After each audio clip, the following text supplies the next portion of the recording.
All right, Ezekiel chapter 27 is what we're going to get into today. This is Ezekiel lamenting Tyre. Remember last chapter, he gave a prophecy of the utter, complete, full destruction of Tyre, which we can't even find today. We can't find the remnants of the town today, basically. He is going to lament this. This was a huge commerce place in his day and age.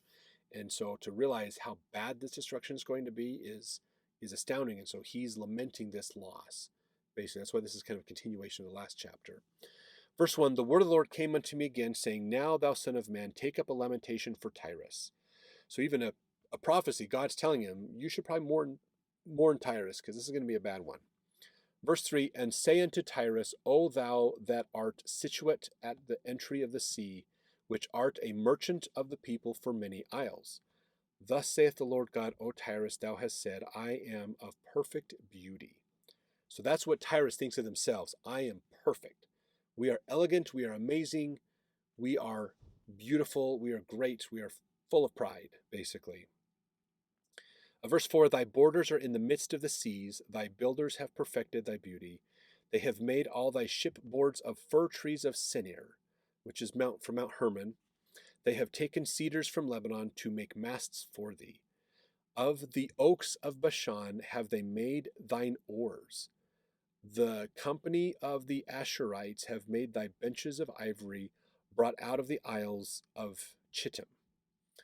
Fine linen with broidered work from Egypt was that which thou spreadest forth to be thy sail. Blue and purple from the isles of Elishah was that which covered thee. So this is like, think about this opulent ship that they're building. This is this vision of this. They had opulence. They had all the resources they needed from everywhere, the finest of everything else, basically. Verse 8, The inhabitants of Zidon and Arvad were thy mariners. Thy wise men, O Tyrus, that were in thee were thy pilots. The ancients of Gebal and the wise men thereof were in thee thy caulkers. Now that means those who repaired the leaks in the ships, basically. The wise men of other nations were doing labor in Tyre, because Tyre was so opulent and amazing. All the ships of the sea with their mariners were in thee to occupy thy merchandise. So the amount of commerce that came through here is phenomenal.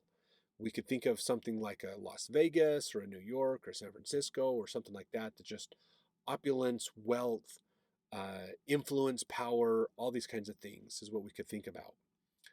Now, verse 10, They of Persia and of Lud and of Phut were in thine army, thy men of war. So they pulled from a big area. So Persia is present-day Iraq area, basically south of Babylon. Lud and of Phut, Phut was Libya, basically. So they pulled people for their battles to fight with them that were from all over the place. They hanged the shield and helmet in thee. They set forth thy comeliness. Verse 11, The men of Arvad with thine army were upon thy walls round about. The Gammadims were in thy towers. They hanged their shields upon thy walls round about. They have made thy beauty perfect. This place is a melting pot of different cultures and concepts, and even their army is made up of people from different lands who are living in Tyre, who are a part of this commerce and wealth that's happening, basically. Verse 12, Tarshish was thy merchant by reason of the multitude of all kinds of riches. With silver, iron, tin, and lead they traded in thy fairs. So again, Tarshish was one of their trading partners, basically. Verse 13, Javan, which is Greece, Tubal and Mesech, they were thy merchants. They traded the persons of men and vessels of brass in thy market. So slave trade, persons of men, and of brass. Now, brass is not a metal of itself. Brass is tin and copper mixed together, if I remember correctly. So brass is a mixture, basically, of something. So we think of like the Bronze Age and those kinds of things. That's what we're talking about. When scientists talk about that, they're talking about when the certain types of metals became very popular in the culture. So verse 14, They of the house of Togarmah traded in thy fairs with horses and horsemen and mules. This is Armenia, So you think of even over in the more Balkan areas, Eastern Europe area, they were trading with Tyre. The men of Dedan were thy merchants. Many isles were the merchants of thy merchandise of thine hand. They brought thee for a present horns of ivory and ebony. So even uh, uh, lots of other places, northern Africa was trade. So you think of Tyre was on the Mediterranean. So anybody along the Mediterranean would have seen Tyre as a trading port. So possibly the Phoenicians and other groups that were out there as well would have been trading with Tyre or through using Tyre as a port to get inland.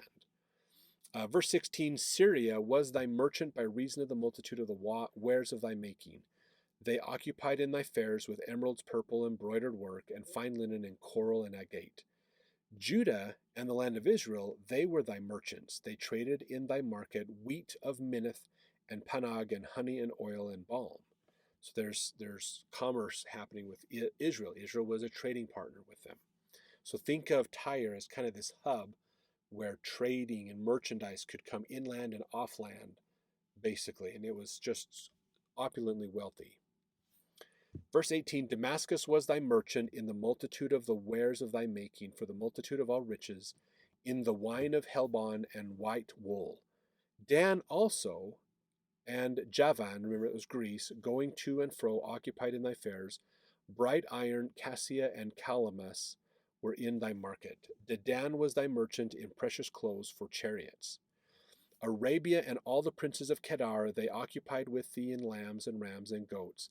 In these were thy merchants. So again, even the people that were in the desert areas, they would travel to Tyre because it was such a shipping port to sell their wares to be shipped out to other places.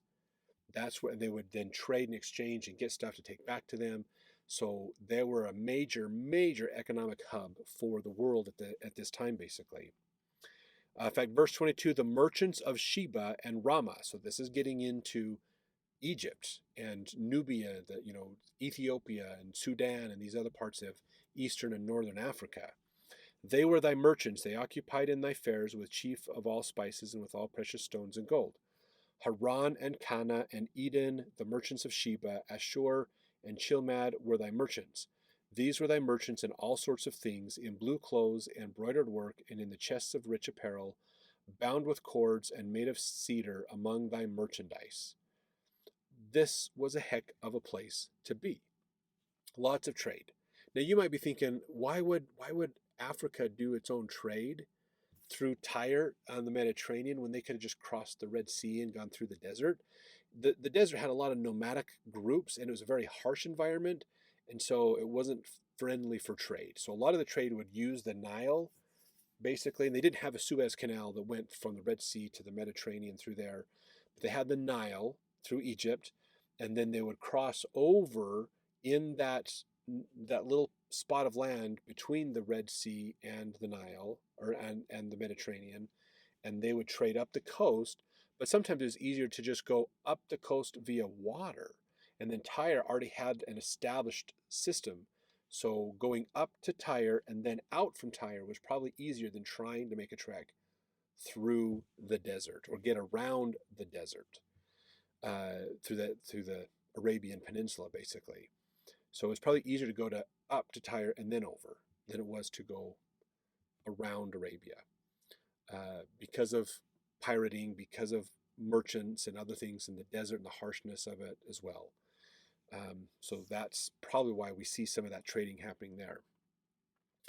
Let's see, verse 25, the ships of Tarshish did sing of thee in thy market. Thou wast replenished and made very glorious in the midst of the seas. Thy rowers have brought thee into great waters. The east wind hath broken thee in the midst of the seas.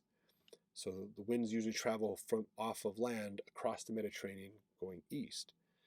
Verse 27, thy riches and thy fairs, thy merchandise, thy mariners, and thy pilots, thy caulkers, the occupiers of thy merchandise, and all thy men of war that are in thee, and all thy company which is in the midst of thee, shall fall into the midst of the seas in the day of thy ruin.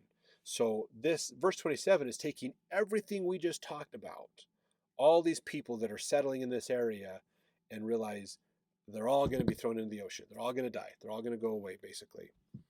Verse 20, the suburbs shall shake at the sound of the cry of thy pilots. All that handle the oar, the mariners and all the pilots of the sea, shall come down from their ships, and they shall stand upon the land, and shall cause their voice to be heard against thee, and shall cry bitterly, and shall cast up dust upon their heads. They shall wallow themselves in the ashes. So these are the other merchants. They come in and realize Tyre's gone. Oh my gosh, it's destroyed.